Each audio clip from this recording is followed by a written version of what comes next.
Mângâierile tale, mama, îmi alungă mereu teama, iar privirea ta blândă și vocea tremurândă îmi dau putere să cresc mare, să înving în orice provocare.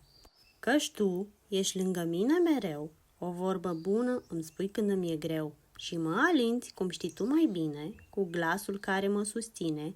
În orice vis al meu vreodată, ești mereu apropiată. Pe mine mă ajuți și pe frunte mă săruți, mă îmbrățișez cu drag, astfel eu să atrag doar energii bune în viață. Așa voi deveni măreață, când voi fi mare adult, voi ști să fiu mai cult cu învățăturile tale, ce sunt mereu vitale și fundamentale. Căci eu sunt construită din visele de demult și îmi place mult să ascult cum îmi povestești mereu, cum te rugai la Dumnezeu să-ți fiu copil în pântec, iar eu am venit la tine ca un cântec, căci ce nu știi, draga mea mămică, este că te-am ales fără frică, să-mi fii lumină în cale, să mă protejezi în orice împrejurare. Iar eu, cu brațele mele, o să te strâng să uiți de probleme, iar sărutul tău pe fruntea mea să-mi aline inima. Te iubesc atât de mult, de la cer până la pământ.